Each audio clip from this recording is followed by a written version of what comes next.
gold went to even just 8,000, another replica of its prior ratio moves.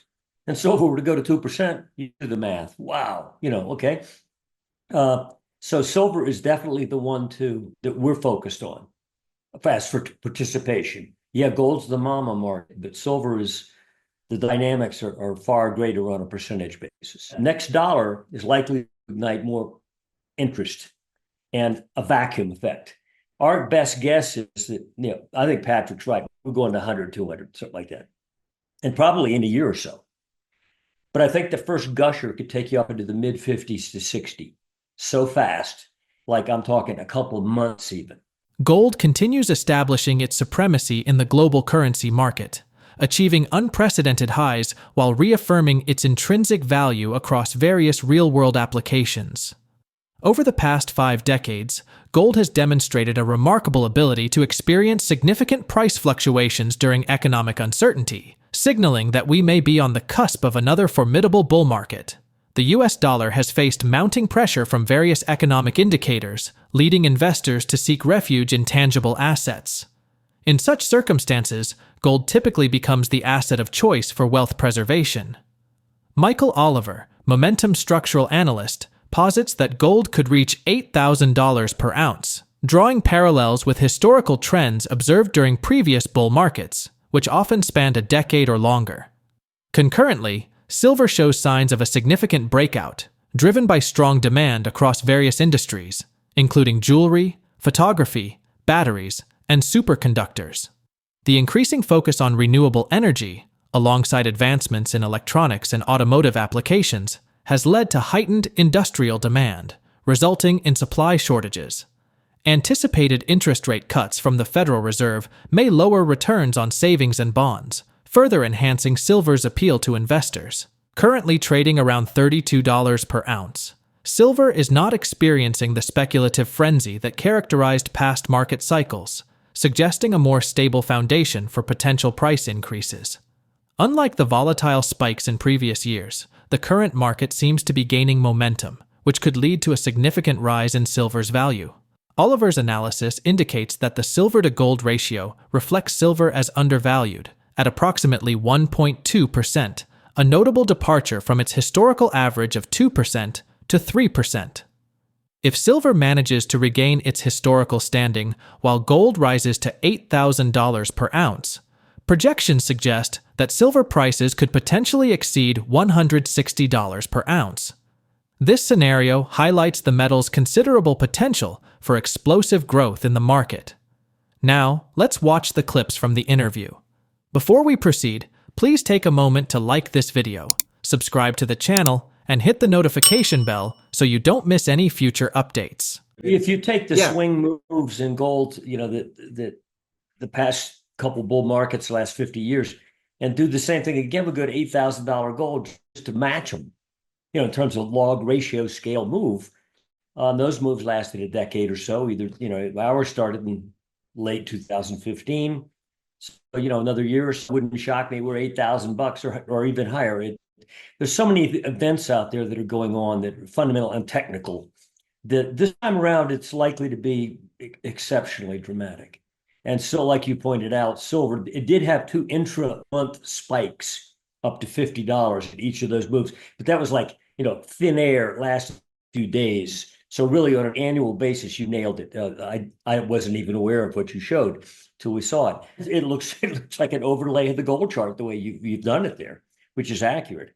And I think silver, if you do a ratio of silver to gold, go back 50 years and let's say every year plot the highest level that silver was in relation to gold during that year on a percentage basis.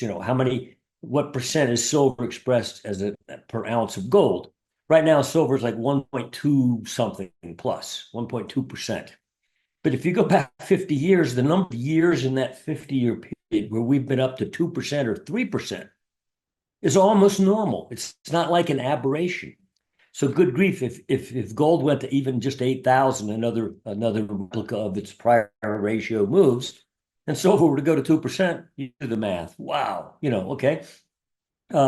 So silver is definitely the one that we're focused on.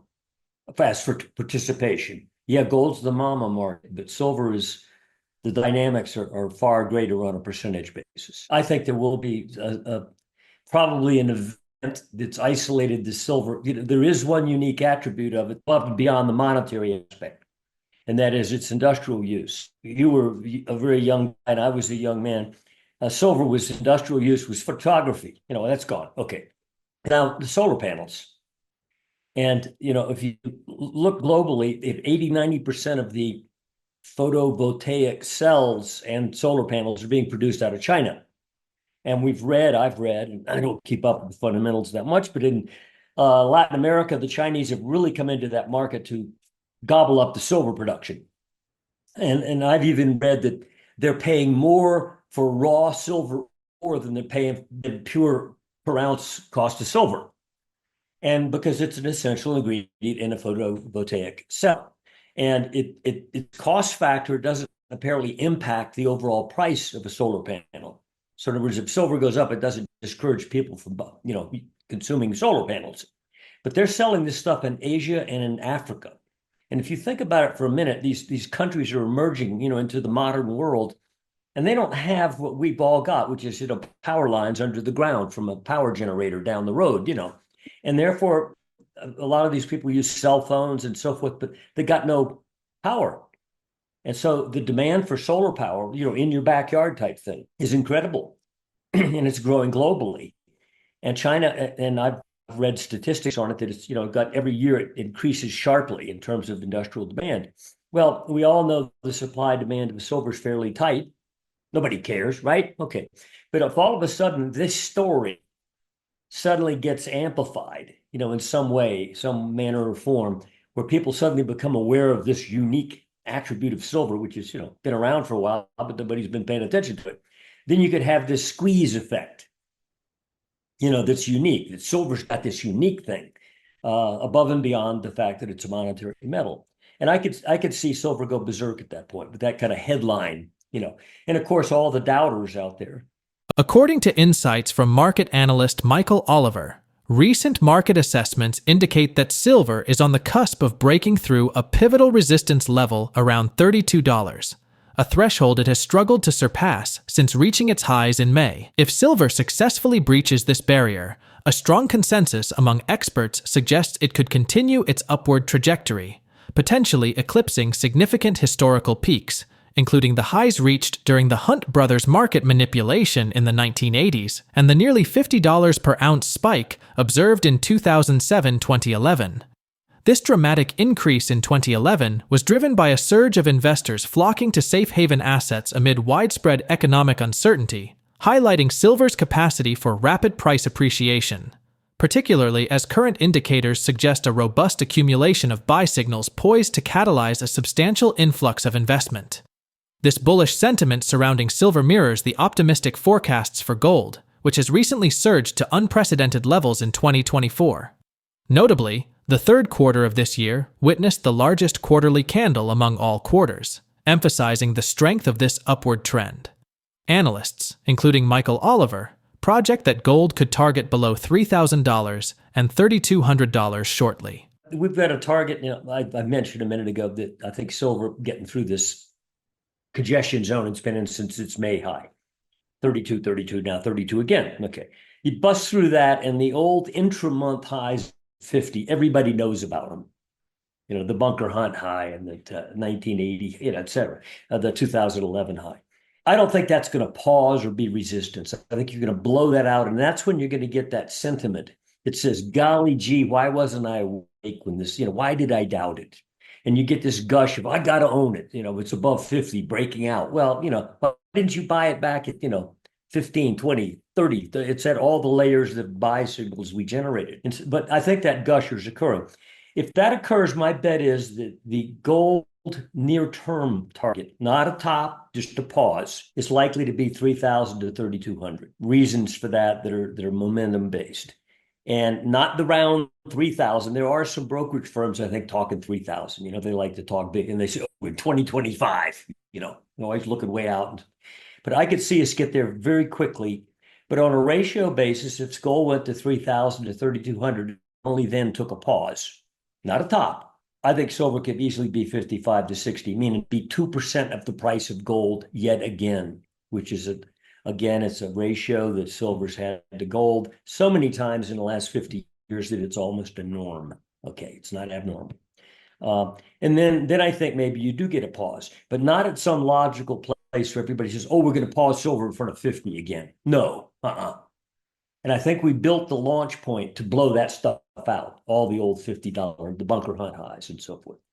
And I think it could occur before the end of the year, possibly even before the election. There's a lot of factors underway out there that will impact gold and silver that you've got to look at them and understand, hey, if this happens, that could help generate more power in gold and silver. Few people are talking about the dollar right now. We got bearish on the dollar after its sleepy range for the last year. Since 2023, it dropped from 115 down close to 100, and then went to sleep for a year and a half in like a 5% range, up, down, to going nowhere. It was a non-event market. Major category, foreign exchange, okay? It was a quiet one in the corner. Watch out for the quiet one. It's now just above 100. We got negative when it broke through 104.40.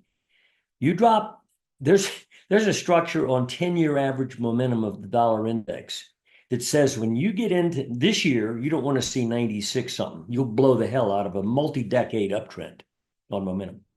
You get into January, that number jumps up to about 98 point something. So literally 2% or so below where you're trading right now. If you're trading there next year, you're going to blow the bridge over the River Kwai for the dollar. Suddenly the quiet one's going to get very noisy. And there's other things going on we know too. The stock market could be a factor. Recent forecasts from market analysts suggest a bullish outlook for precious metals, with Michael Oliver predicting silver could reach $160 and gold potentially hitting $8,000. These projections may not be far-fetched, especially as Goldman Sachs recently raised its gold price forecast from $2,700 to $2,900 per ounce by early 2025. The bank highlights that the gradual decrease in global interest rates, increased central bank demand, and gold's hedging benefits against geopolitical and financial risks contribute to this optimistic sentiment. Share your thoughts on Michael's analysis and predictions in the comments below. Also, ensure you like this video, subscribe to the channel, and turn on post notifications for more videos like this. Until next time.